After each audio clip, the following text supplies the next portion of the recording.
बिस्मिल्लाहिर्रहमानिर्रहीम, अस्सलाम वालेकुम नाज़रीन, मैं साइमा कमल खुशामदीद कहती हूँ आपको प्रोग्राम कराची की आवाज़ में। कंटोनमेंट के जो इलेक्शन कराची में हो रहे हैं, बल्कि अब तो हो भी चुके और ज़ाहिर है उसमें जो फाते है वो उसका नाम भी सामने आ चुका, लेकिन हम ज़रा मालूम करने के लिए आए हैं कि भाई जो इतने अरसे से जिन जिन जगहों पे ये इलेक्शन हो रहे हैं वहाँ के कॉन्स्टिट्यूशन में, यानी कि उनके हलकों में, उन कॉन्स्टिट्यूंसीज़ में मसाइल जो हैं वो एक्चुअली हैं क्या, और किन जगहों पर किन मसाइल के ऊपर जो आने वाले लोग हैं उनको काम करने की ज़रूरत होगी। क्योंकि ये ज़ाहिर है कि चाहे कंटोनमेंट के इलेक्शन हो या फिर बल्दियाती इलेक्शन हो, बराह रास्त इसका ताल्लुक जो होता है वो अवामी मसाइल से होता है, खालिस्तन अवामी मसाइल से। अब चूँकि हम लोग जो हैं वो एक भिटाई कॉलोनी में हम लोग आए हुए हैं, कुरंगी क्रॉसिस के बिल्कुल साथ जो बुल्हे के जो कॉलोनी है भिटाई कॉलोनी, हम वहाँ पर मौजूद हैं। ये वार्ड है, वार्ड नंबर 1, और लोग मेरे साथ हैं, ज़रा मालूम करते हैं। अस्सलाम वालेकुम। वालेकुम सलाम। देखिए, कंटोनमेंट के इलेक्शन और अवामी मसाइल और जो इस इलाके के मसाइल हैं वो हैं सही ऑब्जेक्ट। आप मुझे बताइएगा एक्चुअली यहाँ पे मसाइल कौन से हैं, आने वालों को किन मसाइल के ऊपर ज़्यादा काम करना पड़ेगा? सबसे पहले तो यहाँ जो इशू है वो सफाई सुथराई का है। पानी का बहुत बड़ा मसला है, कभी पानी आता है कभी नहीं आता। और तीसरा जो सबसे बड़ा मसला है वो रोड्स हैं यहाँ पर। अभी जैसे इलेक्शन करीब आ रहे हैं तो हम देख रहे हैं कि मुख्तलिफ़ गलियों में रोड्स डलना शुरू हो गए, जबकि उससे पहले यहाँ पे इस चीज़ पे किसी को भी कोई तवज्जो नहीं थी। तो यही होता है, यानी कि मैं यही देखने के लिए आई थी कि जब हम देखते हैं कि एक वतीरा सा बन गया है कि जब इलेक्शन होने वाले होते हैं तो पूरा साल 5 साल किसी ने अगर शक्लें नहीं भी दिखाई होती, 2 साल शक्लें नहीं भी दिखाई होती, वो जाके फिर निकल के आ रहे होते हैं। तो इस दफ़ा भी कुछ ऐसा ही हुआ था कैंपेन के दौरान में? बिल्कुल ऐसा ही हुआ है कि वो चेहरे जो कभी हमने देखे ही नहीं साल वो अब दिखने को आ रहे होते हैं। तो ये चीज़ जो है वो है, और ये एक बिटर ट्रुथ है हमारी सोसाइटी का। मतलब आपको लगता है कि जिसने सफाई के मसाइल पे काबू पा लिया भिटाई कॉलोनी वार्ड नंबर 1 में, वो जो है ना वो आपके दिलों का बादशाह बन जाएगा? बिल्कुल जी, ऐसे ही है। बहुत बहुत शुक्रिया। तो अगर आपको यहाँ पर अगले इलेक्शन तक अपनी धाक बिठा के रखनी है, जीतने वालों के लिए पैगाम है, उस वक्त अगर आपने फ़र्ज़ करें कि ये इलेक्शन जब नेक्स्ट टाइम हो, अल्लाह ताला आपको ज़िंदगी दे, आप लोगों के दरमियान में आएँ और आप चाहते हैं कि आपको तेज़ और तुंद उनके जुमलों का और सवालात का सामना ना करना पड़े, तो सफाई के मामलात को सबसे पहले यहाँ पे देख लीजिएगा, आवाम का ये कहना है। खैर, अभी और मेरे साथ आए हैं एक और भाई। अस्सलाम वालेकुम भाई। वालेकुम अस्सलाम। ये बताएं कि कंटोनमेंट के इलेक्शन में जो भी फाते होगा उसके लिए इस भिटाई कॉलोनी वार्ड नंबर 1 में सबसे बड़ा चैलेंज क्या होगा? सबसे बड़ा चैलेंज तो ये है कि कंटोनमेंट बोर्ड की डिस्पेंसरी जहाँ डॉक्टर ही नहीं होता है। अच्छा। दूसरा, स्ट्रीट लाइट का बहुत बड़ा मसला है। तीसरा, गटर लाइन का बड़ा मसला है। यहाँ पे तो नाले की जरूरत होनी चाहिए, लोगों ने गटर लाइन डाल दी है। जैसे डिफेंस क्लिफ्टन के इलाके में गटर लाइन डली हुई है, वहाँ पे नाले डले हुए हैं, तो पानी फिर भी वहाँ पे बारिश होती है तो घरों में आ जाता है। ये यहाँ पे तो नाले सिस्टम बन बिल्कुल करीब है, आराम से डल सकता है। बिल्कुल सही है। यानी आपकी नज़र में इससे पहले जो भाई थे वो कह रहे थे कि सफाई के मसाइल ज़्यादा है यहाँ पर, लेकिन आपने उसमें ऐड किया कि जो स्ट्रीट लाइट है वो भी यहाँ पर नहीं है, उसके ऊपर भी काम करना होगा। और दूसरा ये कि स्ट्रीट लाइट तो है लेकिन जलती नहीं है। हाँ। ये है ना, तो वही वाली बात हो गई ना। और उसके अलावा आपने कहा है कि इस इलाके में कोई डिस्पेंसरी नहीं है हुकूमती। डिस्पेंसरी तो है, मगर डॉक्टर छुट्टी पर चले जाते हैं तो डिस्पेंसरी बंद हो जाती है कि डॉक्टर है पूरी डिस्पेंसरी में। अगर डिस्पेंसरी रन करना शुरू कर दे और ये स्ट्रीट लाइट वगैरह का मसला हल हो जाए तो फिर आप मुतमईन हो जाएंगे इन ये आने वाले लोगों की कारकर्दगी से? बिल्कुल, बहुत मुतमईन होगा। हमारी मर्जी से काम होगा, आवाम की मर्जी से काम होगा, तो ये तो मुतमईन होने वाली बात है ना। बहुत शुक्रिया बात करने का। अस्सलाम वालेकुम। वालेकुम सलाम। भाई, वार्ड नंबर 1 कंटोनमेंट के इलेक्शन भिटाई कॉलोनी, अगर मैं आपसे यहाँ के एक रेजिडेंशियल एरिया से ताल्लुक़ रखने वाले एक शहरी से मैं अगर मालूम करूँ कि यहाँ पे सबसे बड़ा मसला क्या है, जो कंटोनमेंट के जो इलेक्शन इतने धूम धड़के से हुए उसमें जो चेहरे कभी दिखाई नहीं दिए गए वो नज़र आए आपको, अब जो जीतने वाले होंगे उनसे आपका क्या ये मुतालबा होगा कि इस इलाके को कौन कौन से मसाइल ऐसे हैं कि जिस पे आप चाहते हैं कि कंटोनमेंट के इलेक्शन में कामयाब होने वाले फौरी तौर पे उस पर अमल शुरू कर दे, उस पर कोई काम? मेरा उनसे मुतालबा यही होगा, क्योंकि हम कराची के मकामी हैं, कराची के रहने वाले हैं, तो ख़ास तौर इस कुरंगी क्रॉसिंग का हमारा मुतालबा ये है कि यहाँ पानी की बहुत किल्लत होती है, उसको सबसे पहले, और हमारे आने वाले बच्चों के फ्यूचर के बारे में पढ़ाई का निज़ाम, तालीम का निज़ाम बहुत अच्छा होना चाहिए। दूसरी बात ये कि यहाँ की साफ़ सुथराई, क्योंकि हम कराची के मकामी, हम अपना शहर को साफ़ रखना चाहते हैं, तो बाकायदा जो यहाँ जो जीतेगा उनसे हमारा मुतालबा यही होगा कि हमारे इस बिटाई कॉलोनी को ख़ास तौर पे सफाई के मामलात में या दूसरे तीसरे कोई भी ऐसे मामलात होते हैं तो उनसे हमारा मुतालबा होता है। हम क्योंकि इनको सेलेक्ट करके आगे लाते हैं तो इनका काम बनता है कि हमारे इलाके को देखें, वो काम करें हमारे इलाके के। ये बताएं कि कुछ अभी एक भाई का ये कहना था कि इस इलाके में डिस्पेंसरी तो है लेकिन डिस्पेंसरी का डॉक्टर नहीं है और वो सीट छोड़ के चला जाता है, तो इस तरह से हमारे लिए वो डिस्पेंसरी उसका काम करना या ना करना बिल्कुल बराबर है। तो डिस्पेंसरी का क्या मामला है? जी बिल्कुल, डिस्पेंसरी यही मामलात होते हैं। अगर डिस्पेंसरी हमारे यहाँ पास में ही है डिस्पेंसरी, यहाँ ऐसा होता है कि बाज़ औक़ात लोग आते तो हैं, यहाँ डॉक्टर नहीं मिलता। यहाँ अगर डॉक्टर मिल भी जाता है तो वो ख़ास किसी, जब कोई आदमी ने आना होता है या किसी बड़े अफसर ने आना होता है फिर यहाँ डॉक्टर मौजूद होता है, वरना नहीं होता। बहुत शुक्रिया बात करने का। अस्सलाम वालेकुम। वालेकुम अस्सलाम। ये बताएं कि भिटाई कॉलोनी में जो वार्ड नंबर 1 में जो इलेक्शन हो रही हैं कंटोनमेंट के जो हुए, और उसमें सुना है कि जिन इस कैंपेन के दौरान में जो चेहरे आपको इतने अरसे से नहीं दिखाई दिए थे, आपको बड़ी हैरत हुई कि वो जिंदा है, सलामत है और वो नज़र आना शुरू हो गए। तो अब वो नज़र तो आ गए। अब मुझे आप ये बताएं कि जो जीतने वाले हैं उनके लिए यहाँ पर सबसे बड़ा चैलेंज क्या होगा इसे? यहाँ पर एक तो आपने बात बिल्कुल सही कही कि जो चेहरे नज़र नहीं आ रहे थे वो क्योंकि बरसाती मेंढक बरसात में निकलते हैं तो वो सारा सिलसिला अब हो रहा है, और जब ये हो जाएगा सिलसिला उसके बाद हमें ढूंढना पड़ेंगे ये लोग कहाँ पर हैं। हमारे मसाइल चूँ के तू रहेंगे, यहाँ गटर उबल रहे होते हैं, कोई पूछने वाला नहीं होता, पानी लाइनों में पानी नहीं आ रहा होता, कोई पूछने वाला पुरसाने हाल नहीं है। यहाँ का गंदगी यहाँ पर बहुत है, टनों के हिसाब से कचरा जगह जगह मौजूद है, गली के कोनों पर मौजूद है। जिस इलाकों में हम लोग रहते हैं बाकायदा टैक्सेस पे हो रहे हैं, कंटोनमेंट का इलाका है, बहुत अच्छा सिलसिला है, लेकिन नाम बहुत अच्छा है, काम बिल्कुल भी नहीं है। नुमाइंदों से दरख्वास्त यही है कि काम पर तवज्जो दें। आपके जो नुमाइंदे हैं जो अभी मुंतखब हुए और आपके इलाकों को उन्होंने विजिट किया, तो उनको वर्ताए हैरत में मुब्तला नहीं हुए कि है हमारे इलाकों का, कंटोनमेंट के इलाकों का ये हाल हुआ था? मतलब हम तो बड़ी देर की मेहरबान आते आते, किसी को कोई इस बात के ऊपर पछतावा हुआ कि हम इतने अरसे से आए नहीं? वक्ती तौर पर पछतावा होता है, बिल्कुल वोट चाहिए उनको, वक्ती तौर पर पछतावा भी होगा और हमारे साथ भी खड़े हुए होंगे, चाहे रात के 12 बजे हों 2 बजे हों, लेकिन जब वक्त गुजर जाएगा फिर उसके बाद हमें ढूंढना पड़ेगा कि ये लोग कहाँ गए हैं। आपसे एक बात पूछूं, आप इतने मायूस क्यों हैं कि इलेक्शन में जो भी जीतेगा वो सिर्फ 2 दिन के बाद देखिएगा कि वो नज़र नहीं आएगा 2 दिन बाद? तो ऐसा आपको क्यों लग रहा है, क्या वजह है? तकरीबन 30 साल मेरी उम्र हो चुकी है और मैं देखता हुआ आ रहा हूँ कि यहाँ कितने काम होते हैं और उन कामों का अंजाम क्या होता है। बहरहाल हमारी दुआएं इनके साथ हैं, अल्लाह खैर करेगा, इंशाल्लाह वक्त के साथ साथ तब्दीली आती जाएगी। ठीक है, तब्दीली तो खैर आपको पता है कि जनरल इलेक्शन में भी बड़ा दावा किया गए थे, वो जो तब्दीली आई उस तब्दीली का जो मज़ा है वो अभी तक आपके मुंह में जो है वो बरकरार है या भूल गया?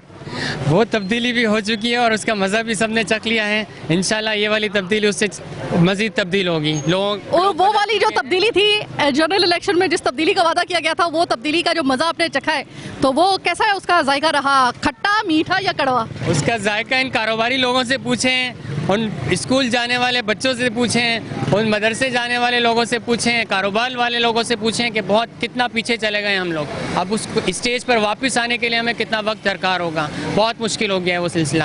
अब आपको इस वक्त सिर्फ एक ही उम्मीद है, वो है अल्लाह ताला से, और वो आप इस वजह से कह रहे हैं क्योंकि आपने कहा है कि मेरी 30 साल उम्र है, मैंने वतीरा ही हर इलेक्शन में ये देखा है कि इलेक्शन के कैंपेन के दौरान में जिस ज़ोर शोर से, और मेरे ख्याल में कि आपके अपने घर वाले शायद आपको उन दिनों में इतना प्यार ना करते हो जितना आप आम आवाम से वो कैंडिडेट प्यार कर रहा होता है, जितना प्यार जता रहा होता है, बस उसका बस नहीं चल रहा होता कि आपको अपने हाथों से निवाले बना बना के आपको खिलाए।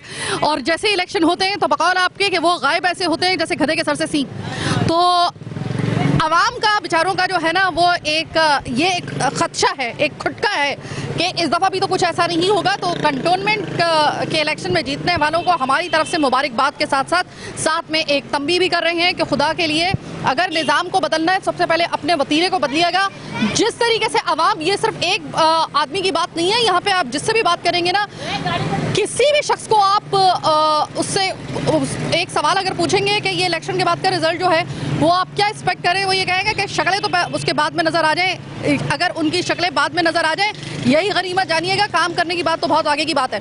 तो ऐसा अगर आप इस निज़ाम को बदलना चाह रहे हैं तो सबसे पहले इस वाले वतीरे को बदलिएगा और काम करके दिखाइएगा। बहरहाल आपके लिए बहुत बड़ा चैलेंज। और इस वक्त मेरे सामने आया है एक वक्त छोटी सी ब्रेक का। ब्रेक के बाद वापस हाजिर होते हैं, दिखाएंगे आपको और बहुत कुछ, मेरे साथ रहिएगा।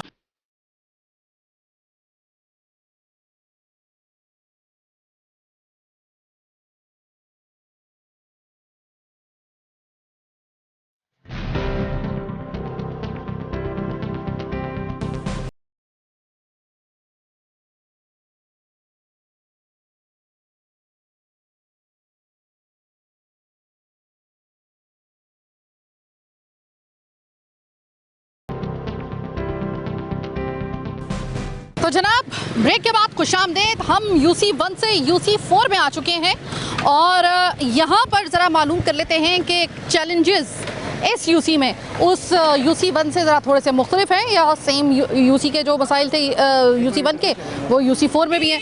अस्सलाम वालेकुम। वालेकुम सलाम। देखिए, जो भी जीतने वाला जो है ना यहाँ से, उसके लिए भिटाई कॉलोनी हो गया, वार्ड 1, वार्ड 4, ये जितने भी वार्ड यहाँ पे लग रहे हैं, सुना है कि बड़ा चैलेंज होगा उनके लिए, क्योंकि यहाँ पर जो है ना वो अवामी मसाइल के साथ साथ एक और बड़ा मसला है, वो डिस्पेंसरी का कोई बना हुआ है।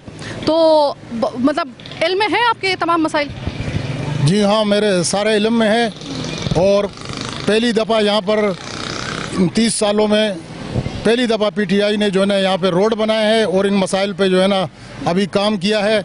हमारे लिए माशाल्लाह भिटाई में काफ़ी सारे हर सेक्टर में रोड बन गए हैं और कुछ रोड ऐसे हैं जो इन्होंने मुखालफिन ने यहाँ पर ऑब्जेक्शन लगा के रोके हुए हैं। इंशाअल्लाह ताला इलेक्शन के बाद वो भी बनेंगे अगर अल्लाह ने चाहा तो। हमारे लिए तब्दीली आ चुकी है भिटाई कॉलोनी में, सही मानों में तब्दीली जो लाए हैं वो PTI ने लाई है। वैसे तो जनरल इलेक्शन में भी कहा गया था कि जो है तब रोक सको तो रोक लो, तब्दीली आई रहे।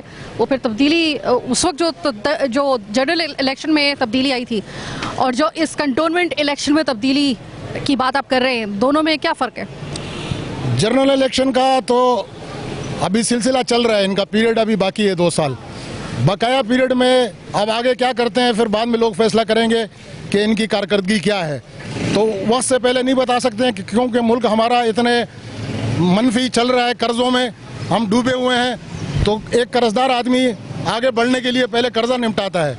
जब तक कर्जे नहीं निपटते हैं उस वक्त तक हम लोग आगे नहीं बढ़ सकते हैं। तो वो और अगर हम इस कंटोनमेंट इलेक्शन की बात करें तो वो तो मसला हो गया ना कर्ज का, करप्शन का, XYZ, वो जो बड़े वाले मसाइल होते हैं। अब जब हम कंटोनमेंट की या फिर बलदियाती इलेक्शन की बात करते हैं तो उसका मतलब ये होता है खालिस्तन बिल्कुल जो अवामी मसाइल होते हैं ना, हम उससे हट नहीं सकते, वो मसाइल होते हैं, उसकी जो एक ऑब्जेक्ट होता है वो ये होते हैं। तो इन मसाइल को अगर आप देख रहे हैं अपने इस इलाके में तो सबसे बड़ा और सबसे गंभीर मसला यहाँ पे अवामी कौन सा लग रहा है आपको? यहाँ जो सबसे बड़ा मसला है वो है पानी का मसला। और हमारे आरिफ अब्बासी साहब ये वार्ड 4 से इलेक्शन लड़ रहे हैं और इन्होंने माशाल्लाह ये 3-4 साल में जब से PTI आई है बड़ी भागदौड़ की है। हम भी साथ होते हैं और मुसलसल मेहनत कर रहा है। इंशाअल्लाह ताला इस मेहनत का फल इसको मिलेगा इस इलेक्शन में। लेकिन सबसे मेन मसला जो है वो हमारे पानी का है, बुनियादी मसला। पानी का मसला अभी तक हल नहीं हुआ है, उसके लिए इंशाअल्लाह ताला हमारी कोशिशें जारी और सारी रहेंगी। बहुत शुक्रिया। अस्सलाम वालेकुम। अस्सलाम वालेकुम। वालेकुम सलाम। ये मुझे बताएं कि कंटोनमेंट के इलेक्शन कितने ज़्यादा जो है वो आपके ख्याल में जो है वो रिज़ल्ट इसके जो होंगे वो कुछ अरसे के बाद सामने आना शुरू हो जाएंगे? 1 महीने 2 महीने बाद जब रिज़ल्ट भी जब होता है ना कि पता चल जाता है कि यार हमने गलत किया या सही किया है, वोट डाल के किसको डाला है आपने, वो डिसाइड करता है। 2 से 3 महीने आपको पता चल जाते हैं कम से कम। आप कंटोनमेंट की और बलदियाती इलेक्शन में तो ये कह सकते हैं। तो अभी अगर इस वार्ड नंबर 4 की बात की जाए, आपके ख्याल में सबसे बड़ा चैलेंज आने वालों को क्या भुगतना पड़ेगा? यही कि पीटीआई बहुत तब्दीली ला सही है। नहीं, पीटीआई तो तब्दीली सुन लिया मैंने कि उन्होंने वो कहा है। यहाँ पे मसला कौन सा ऐसा है जो आपको लगा, इतने अरसे से आपने कंपेन की, आपने पीटीआई के लिए कंपेन की, अब आपने यहाँ पे क्या ऑब्जर्व किया? सबसे बड़ा मसला क्या है? सबसे बड़ा मसला ये है कि हमारे आरिफ भाई माशाल्लाह अभी काउंसलर भी नहीं बने हैं कि उन्होंने काउंसलर बनने से पहले यहाँ पे रोड डलवा दिया। यहाँ पे पहले भी काउंसलर आए, आज तक किसी ने रोड नहीं डलवाया। आरिफ भाई माशाल्लाह हैं कि इन्होंने काउंसलर बनने से पहले रोड डलवा दिया है और इंशाल्लाह आरिफ भाई जीतेंगे इंशाल्लाह। आप इतने दिन से तकरीबन कंटोनमेंट के इलेक्शन की जो तैयारी थी और उसकी कंपेनिंग थी, तकरीबन इलेक्शन से कितने दिन पहले जो है वो शुरू हो गई थी? इलेक्शन से कम 3 या 4 2-3 महीने से पहले लगे हुए हैं। 2-3 महीने बहुत होते हैं। तो आपने, मैं वही सवाल जो बार बार आपसे कर रही हूँ, मैं अभी भी आपसे करूँगी, आपने इस इलाके की सबसे फिसाद की जड़ वाला मामला या मसला क्या देखा है? रोड डलवाया है इन्होंने। यहाँ पे 10 साल के बाद रोड डल रहा है माशाल्लाह। आरिफ भाई ने रोड डलवाया है यहाँ पर, तो ये मसला है। और कोई मसला नहीं है ऐसा? और भी है, पानी का मसला है। आरिफ भाई ने बात की भी है, अभी उन्होंने कहा इलेक्शन हो जाएंगे इंशाल्लाह, सारे मामले सोल्व हो जाएंगे इंशाल्लाह। ठीक है, तो इलेक्शन तो हो गए, अब देखते हैं कि मामला कब सॉल्व होते हैं। ज़रा थोड़ा सा मजीद हम बात कर लेते हैं। अस्सलाम वालेकुम सर, ये बताइए कि इस वार्ड नंबर 4 का सबसे बड़ा अवामी मसला क्या है? अवामी मसाइल तो काफ़ी मसाइल है, मगर ये आप खुद देख रहे हैं कि भाई ये इसमें सिर्फ 2 आदमी टफ मुकाबला है। हालांकि लोग पकी पकाई पे पहुंच जाते हैं। आरफ अब्बासी ने जो है ना दिन रात एक करके समझे इस बटाई कॉलोनी को सुधारा है। आज जब देखा है कि लोगों ने भाई पकी पकाई पे आ गए समझे, तो ये अशोर वहाँ से लेकर यहाँ तक देख लें, ये सिर्फ 2 आदमी का मुकाबला ज़्यादा है। देखें, इलेक्शन जो होते हैं ना वो बता देते हैं, डिसाइड कर देते हैं, आवाम को जवाब मिल जाता है कि उन्होंने अपना वोट सही जगह कास्ट किया या नहीं किया। 2 से 3 महीने ज़्यादा लगते हैं। इन 2 से 3 महीनों के अंदर आपके ख्याल में इस वार्ड नंबर 4 में, अगर मैं आपको गिनवाऊँ, मसाइल तो बहुत सारे हैं, लेकिन किस मसले को सर फहरिस्त यानी कि पहले नंबर पर उसको हल करना ज़रूरी है? पानी का, रोड का, डिस्पेंसरी का, सफाई का, या फिर जो स्ट्रीट लाइट है उनका?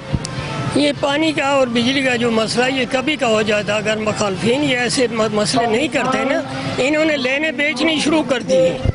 लेने जो है कि 8-8, 10-10 हज़ार रुपया लेके तो लेने बेचनी शुरू कर दी। अब ये रोडों का जो मसला है, गलियों का मसला है, ये रोक लिया था। ये वहाँ तक दरख्वास्तें पहुँची हैं कि भाई ये लोग इलेक्शन की वजह से ये रोड बना रहे हैं। हमने ये रोड रोक लिए और उन्होंने जी आज 2-3 दिन से वो ट्रैक्टर चलना शुरू हो गया, जी हम रोड बना रहे हैं। ये कोई रोड बनाने का तुक तो नहीं है। कल इलेक्शन है, आज तुम रोड बना, अगले पागल तो नहीं है। वो रोड जो आपने मतलब यानी जो बना है, जिसके ऊपर आपने कहा है कि ट्रैक्टर चलना शुरू हो गए थे, इलेक्शन से 1 दिन पहले उन्होंने ट्रैक्टर चलाना शुरू कर दिए थे, तो अभी उस रोड की क्या हालत है? बच गई है या हो गया उसका काम तमाम? अभी तक तो नहीं हुआ। रोड के जो है गलियों के मकाम जो है अभी बाकी है। हमारा जो काम है आरफ अब्बासी का समझे, वो इलेक्शन के बाद जो रह गया है उसको कंप्लीट करना है। चाहे आप इस अगर इलाकों की बात करते हैं या फिर आप पूरे भिटाई कॉलोनी की अगर बात करते हैं, जितने भी वार्ड लग रहे हैं, तो क्या उसके जो मसाइल हैं वो एक वार्ड नंबर 1 से लेकर आखिरी वार्ड तक एक ही जैसे हैं या अलग अलग हैं? वो तो अलग अलग है ना। नहीं, मसाइल अलग हैं या पूरे भिटाई कॉलोनी के एक ही जैसे अलग? पूरे भिटाई के मसाइल एक ही जैसे हैं। ठीक है, समझे? हाँ। वो सब एक ही जैसे है भिटाई। सुना है कि यहाँ पे किसी डिस्पेंसरी का भी मसला है। कोई कह रहा है कि यहाँ पे डिस्पेंसरी जो है वो है तो सही, लेकिन वो डिस्पेंसरी काम नहीं कर रही है, तो उस डिस्पेंसरी का भी कोई ख्याल करेगा कि नहीं? अब इसका तो हम क्या बोल सकते हैं कि ये सियासी है, ये मसले कोई ऐसे हैं, रात को हो रहा है, सुबह हो रहा है। समझे? इस वार्ड नंबर 4 से मेरे प्रोग्राम का दूसरा हिस्सा ख़त्म हुआ, लेकिन जो यहाँ पर बात मुझे पता चली वो ये पता चली कि देखिए, आपने अगर वार्ड चाहे 1 हो, 2 हो, 3 हो, 4 हो, कोई भी हो, भिटाई कॉलोनी है या फिर कहीं जहाँ कंटोनमेंट के इलेक्शन हो रहे हैं, एक बात याद रखिएगा, वो ये रखिएगा कि सबसे पहले अपनी एक लिस्ट बना ली। ये जो जीतने वाले हैं ये उनको कहा जा रहा है। अगर आप चाह रहे हैं ना कि सही तरीके से काम करना है, तो हमारा ये मुफ्त मशवरा है आपके लिए। सबसे पहले तो लिस्ट बनाएं उस इलाके के मसाइल की, और जो तरजीही बुनियादों पर सबसे ज़्यादा क्रॉनिक मसाइल हैं उस इलाके के, जो दर्द सर बनी हुई हैं, उन मसाइल को सबसे पहले टारगेट कीजिए, उनको हल कीजिए और ग्रेजुअली फिर तमाम मसाइल हल करने की कोशिश कीजिए। आपके पास टाइम जो होगा वो इतना है कि आप अपने आप को प्रूव कर सकते हैं। हमारी दुआएं आपके साथ हैं, लेकिन खुदा के लिए आप अपनी नीयत भी काम करने वाली बनाइएगा। अभी एक और छोटी सी ब्रेक का वक्त हुआ है, ब्रेक के बाद वापस आएंगे, मजीद दिखाएंगे आपको बहुत कुछ। मेरे साथ रहिएगा।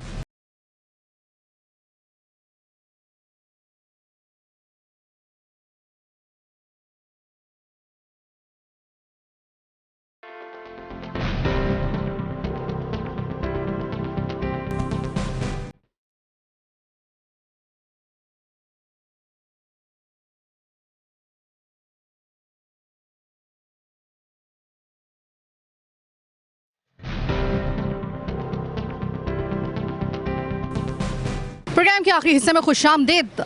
मुझे याद आया प्रोग्राम के दौरान में ही कि जो माशाल्लाह से इतने प्रोग्राम कर लिए, अब याद भी आता है ना तो ज़रा थोड़ा सा वक्त लगता है मुझे आते आते, कि कुरंगी क्रॉसिंग पे जब भिटाई कॉलोनी में हमने पहले प्रोग्राम किए थे, 2 प्रोग्राम हमने किए थे, और यहाँ पर एक जो शिकायत थी वो मुझे याद है जिस पर हमने प्रोग्राम भी किए कि यहाँ पर कब्रिस्तान नहीं, यानी कि कब्रिस्तान जो है इसकी अशद ज़रूरत यहाँ पर है।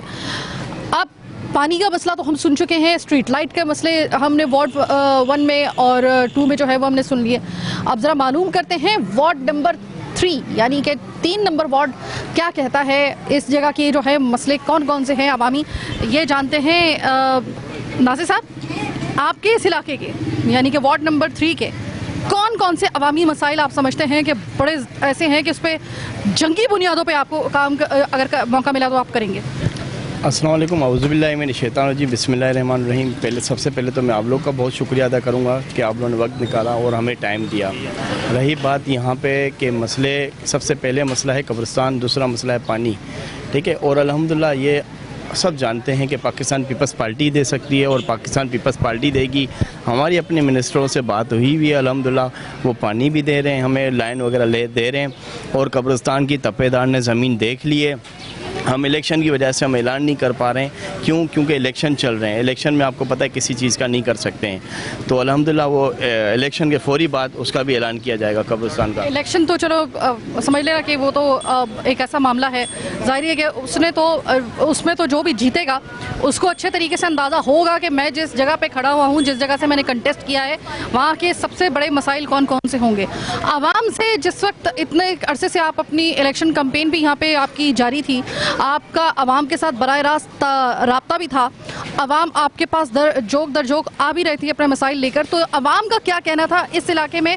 कब्रिस्तान के अलावा कौन से ऐसे मसाइल हैं कि जो आवाम कह रही थी कि भाई ये जो भी जीते इलेक्शन बस ये मसला हल कर दे? अच्छा, आपकी बात यह है कि यहाँ पे सेवरेज के निज़ाम बहुत ख़राब है। ये कंटोनमेंट का एरिया है, कंटोनमेंट के एरिया में तो सेवरेज के निज़ाम नहीं होने चाहिए।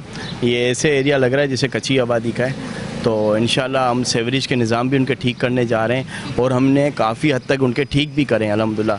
काफ़ी गलियाँ हमने ठीक करी है और कारपेटिंग भी होने जा रही है और कर भी रहे हैं। इस टाइम भी हमारा काम चल रहा है, मेरी टीम काम कर रही है माशाल्लाह से। चले, शुक्र है कि इलेक्शन के कैंपेन के दौरान ही काम हुए, तो कम से कम स्टार्ट तो हुए, कुछ तो हुए, मतलब कोई एक ठहरे हुए पानी में कंकर तो पड़ा। सवाल तो बहुत से सवाल ऐसे आते हैं कि भाई इलेक्शन के करीबी क्यों, लेकिन चले वो जाने दीजिए। हम लोग ये मालूम करते हैं आपसे कि भाई देखें, अभी हम लोग बात करके आए हैं, जब वार्ड नंबर 4 में हम लोग गए थे तो वो तहरीक इंसाफ वाले लोगों से हमारी मुलाकात हुई थी, तो उन्होंने कहा था कि हम लोग लोगों के लिए जो था वो रोड जब डाल रहे थे तो सामने वाली पार्टी जो थी वो आके उस पर ट्रैक्टर चलाना शुरू हो गई। तो ये कहीं ऐसा तो नहीं है कि जो मतलब आने वाले लोग हैं उनको आगे से चैलेंज जो है वो मिलेंगे, सामने से मुज़ाहमत का सामना करना पड़ेगा या टसलबाजी का सामना करना पड़ेगा? देखें कि उन्होंने जो रोड डाले हैं माशाल्लाह बहुत अच्छे रोड डाले हैं, आधा इंची माल डाला है। अभी आप उन रोडों के भी थोड़ी विजिट भी करें तो आपको पता चल जाएगा कैसा माल डाला है, क्योंकि हम तो काम करते रहते हैं। हमारा तो ये बचपन से यही काम है, पीपल्स पार्टी का शुरू से यही काम है और हम लोग, हमारे बड़े भी उसी में थे, तो हम बच्चे थे तो उनके साथ चले जाते थे। तो अल्हम्दुलिल्लाह वहाँ पर आधा इंची माल डाला है, कारपेट आधा इंची किया है। हम तो 3-3, 4-4 इंची छोटी छोटी जगहों पर माल डालते हैं, ठीक है। और उनकी अभी देखें इतनी खस्ता हालत हुई हुई है गलियों की, आप चले तो जाएं। अभी जो इन्होंने बनाई है, इन्होंने आवाम को बेवकूफ़ बनाया है। अब आवाम में शऊर आ गया, अब आवाम बेवकूफ़ नहीं बनेगी। करें कि आवाम में वाकई शऊर आ जाए, जो हम कह रहे हैं कि आवाम में शऊर आ गया है, बस दुआ है कि बस आवाम में वाकई में शऊर आ जाए। और किस वक्त आना चाहिए? इलेक्शन के दिनों में आवाम को ख़ास तौर पर अपने शऊर का मुजाहिरा करना चाहिए। अभी आप कह रहे हैं कि आधा इंच जो लोगों ने इस कैंपेन के दौरान में वोट लेने के लिए जो आवाम को आप कहते हैं ना कि एक तरीके से आप आवाम को जो है वो मतलब एक रिझाने के लिए, आवाम को अपनी तरफ तवज्जो मबजूल करवाने के लिए वो काम जो कभी नहीं हुए होते वो शुरू कर देते हैं। आपने कहा है कि आधा इंच का जो है उन्होंने वो माल डाल के वो रोड बनाई है, तो क्या ये बात दुरुस्त है? चलो उन्होंने आधा माल डाल के भी अगर फ़र्ज़ करें कि आधा इंच की वो रोड डाल दी है, तो आप इस बात की तस्दीक कर रहे हैं कि उसके ऊपर ट्रैक्टर चलना शुरू हो गए, या फिर उसको जो है वो मतलब कहीं ऐसा तो नहीं है कि आवाम के मफाद को पसे पुश डालकर जो है वो बनी बनाई रोड को जो है वो सिर्फ टसलबाजी में बिगाड़ा जाए, जिस तरह उनका खदशा है? ऐसा तो नहीं है कुछ? नहीं, ऐसा तो कुछ भी नहीं है माशाल्लाह। आप भी समझदार हैं, हम भी हैं, और लोग भी, आवाम भी समझदार है। वो तो आपको भी पता चल जाएगा कैसा माल डाला, और कोई इस तरह की हरकत तो घटिया तरीन, खास तौर पे पीपल्स पार्टी वाले तो ऐसी कभी हरकत नहीं करेंगे।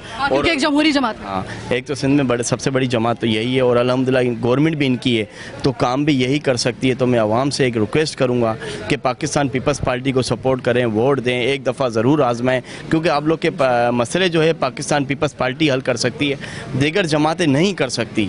मुझे पता है यहाँ पे, क्योंकि मैं बचपन से बड़ा। तो मेरे भाई मुझे बताएं कि इस वक्त जो पूरे कराची में, पूरे सिंध के अंदर जो है वो बद इंतज़ामी का ऐसा लग रहा है कि जो मिसाल नहीं दी जा सकती ना, वो मिसाल यहाँ पर बतरजाए उतम पाई जाती है बद इंतज़ामी की। तो इतने अरसे से पीपल्स पार्टी की हुकूमत है, तो क्या मतलब ऐसी कौन सी उज़र था, ऐसा कौन सी रुकावट थी कि वो डिलीवर नहीं कर पाई? यहाँ एरिया की बात कर रहे हैं? मैं वैसे ओवरऑल बात कर लेती हूँ, क्योंकि आपका दावा ये है कि पीपल्स पार्टी ही सिर्फ कर सकती है। तो उस वक्त जो इतनी टेन्योर से तो सिंध में, और एक मरतबा बीबी की शहादत के बाद जो था वो विफाक में भी, सिंध के साथ विफाक में भी थी हुकूमत, तो उसको क्यों नहीं कर दिया फिर? अच्छा, माशाल्लाह, बड़ा अच्छा सवाल किया आपने।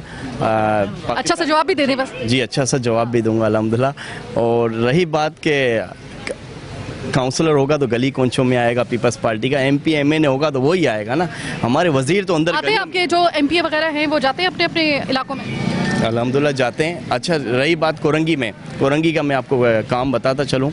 कोरंगी में सिर्फ हमने क्रॉसिंग पे फ्लाईओवर बनाया, क्रॉसिंग से लेकर कायदाबाद तक रोड डाला, ठीक है, और उसके अलावा 2.5 नंबर पे फ्लाईओवर बना, फिशरमैन चौरंगी बनी, प्ले ग्राउंड बने, 5 नंबर वाला फ्लाईओवर बना।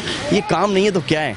और गली मोहल्लों के वो काम जो असल में लोगों का जिनसे पाला पड़ रहा होता है, सीवरेज का मसला हो गया, दीगर मसाइल हो गए, जो आपके अपने एमपीएस वगैरह एटलीस्ट वो उनके इलाकों में सही हो जाए। मैं रोज़ाना की बुनियाद पे प्रोग्राम करती हूँ, मैं रोज़ाना की बुनियाद पे आप लोगों के इलाकों में जाती हूँ। उसमें मैं सिर्फ पीपल्स पार्टी को नहीं कह रही हूँ, उसमें मैं तहरीक इंसाफ को बबांगे दुहल कह रही हूँ कि आप तनकीद कर रहे होते हैं पीपल्स पार्टी के ऊपर, और ख़ास तौर पर पीपल्स पार्टी के ऊपर कि इनके उन्होंने तो तबाह करके रख दिया। आपके अपने एमपीएस के इलाके भी आप जाकर देख लें, जैसे कि फ़हीम खान साहब के इलाके में हम लोग गए थे, तो उसका इलाका ऐसा हो रहा था कि खुदा की कसम, मैं आपको कसम खाने के लिए तैयार हूँ कि ऐसा कि वहाँ पे पाँव रखते हुए ना मुझे डर लग रहा था कि मैं अब गटर के पानी में गिरी, अब गिरी, खुदा ना खास्ता पूरे दरिया बना पड़ा। तो मैं जहाँ पे पाकिस्तान तहरीक इंसाफ को ये बात कहूँगी, वहाँ पे मैं आपसे भी कहूँगी कि यार आप लोगों को जो इलाकों के जो नाज़मीन या फिर काउंसलर हैं उन तक तो बात में आती है। पहले तो अगर बात कर लेते हैं उनके जो एमपीएस हैं, उनकी भी जो उनके इलाकों की हालत है वो 0 सन्नाटा है इस वक्त। अच्छा, माशाल्लाह, समझदार भी हैं, मैं भी समझदार हूँ। आप 104 में चलें शहीद गनी वाले एरिया में, जहाँ हमारे एमपी हैं, जहाँ हमारे एमएनए। आप NA 249 की ले लें बात कि 35 साल से 30 3 प्रोग्राम किए हैं NA 249 के 3 प्रोग्राम किए मैंने। सबसे बड़ा हल्का भी है, और अल्हम्दुलिल्लाह वहाँ पानी की कितना मसला था, अभी हल हो गया ना। आधा हल हुआ, आधा हल भी हो गया ना। बड़ी बात है ना कि आधा हल हुआ। जो बाकी प्यासे बैठे हुए हैं उनका क्या, इतने अरसे में अगर आधा मसला हल हुआ है तो ये कोई इतनी बड़ी वो बात नहीं है, मसला पूरा हल होना चाहिए ना इतने अरसे में। अब आप मुझे बताएं, अब आ जाते हैं एमपीओ को छोड़ते हैं, अब बात कर लेते हैं चूंकि कंटोनमेंट के इलेक्शन है, तो अब आपसे अगर हम ये बात करें कि भाई जो काउंसलर होगा उसका दरवाज़ा खुला होगा आम आवाम के लिए या नहीं, या कोई टाइमिंग होगी? क्योंकि अब तक मैं 7 साल हो गए ये प्रोग्राम, माशाल्लाह से 6-7 साल हो गए प्रोग्राम करते हुए। मैंने बल्दियाती इलेक्शन जब हुए थे अदालती इमा के ऊपर या वट जो भी इसको कह लें, लेकिन हमने उसको भी कवर किया था, उसके बाद के हालात भी देखे थे। तो सबसे बड़ा हमें धचका उस वक्त लगता था जब लोग हमें ये कहते थे कि इलाके का काउंसलर अपना दरवाज़ा नहीं खोलता, हमारे लिए होता इधर ही है लेकिन वो हमसे मिलता नहीं है, या मिलता है तो कहता है मेरे पास तो इख्तियारात नहीं है। कहीं ऐसा तो नहीं है कि इस दफ़ा भी कुछ इस तरह का जो है वो बाद में हमें 2-3 महीने बाद यही वाली कहानी सुनने को मिले? जैसे कि मैं Pakistan Peoples Party Peoples Youth Organisation का PS 97 का सदर भी हूँ, तो अवामी खिदमत में अभी से नहीं करता आ रहा हूँ। जब मैं सदर भी नहीं था उस टाइम भी करता हुआ आ रहा था। किसी के थानों के मसले होते हैं, अस्पतालों के मसले होते हैं, किसी की प्रॉपर्टियों के मसले होते हैं, तो अल्हम्दुलिल्लाह मैं उन चीज़ों में वैसे भी जाता रहता हूँ। जब काउंसलर बन जाऊँगा तो मैं पाबंद हो जाऊँगा और उनके मैं इंशाअल्लाह दिन रात मसले हल करूँगा। बहुत शुक्रिया नासिर साहब। इस वक्त हमने जितना भी प्रोग्राम किया, इलेक्शन हो चुके, इस वक्त हम लोग जो हैं वो बस अब कारकर्दगी देखना चाहते हैं। कंटोनमेंट बोर्ड के जो इलेक्शन हुए, हम सिर्फ और सिर्फ कारकर्दगी देखना चाहते हैं। यहाँ पर कब्रिस्तान का मसला हो, स्ट्रीट लाइट का मसला हो, सीवरेज का मसला हो, कचरे का मसला हो, सड़क का मसला हो, रोड का मसला हो, किसी चीज़ का भी मसला हो, लेकिन उससे नंबरदार आजमा कौन हो रहा है? आवाम। और अगर जो आने वाले लोग हैं कंटोनमेंट बोर्ड के इस इलेक्शन के नतीजे में जो आ रहे हैं लोग, और जो अभी बैठेंगे काउंसलर की कुर्सी के ऊपर, बस वो ये बात याद रखें कि ये मौका आपको मिल तो गया, लेकिन ये ऐसा ना हो कि आपकी ज़िंदगी का आखिरी मौका हो। क्योंकि अगर आपने इस वक्त लोगों का दिल जीतना है तो सिर्फ ये वाले काम आपको करने होंगे, आपको कोई बड़ा काम नहीं करना होगा, आपको सिर्फ ये वाले मसले हल करने होंगे। इसके बाद आवाम हुई आपकी, उनका वोट हुआ आपका अगले कई दिहाइयों तक। बहरहाल आज का प्रोग्राम कराची की आवाज़ बस यहीं तक। मुझे मेरी टीम के साथ दीजिए इजाज़त। अल्लाह ने के बाद।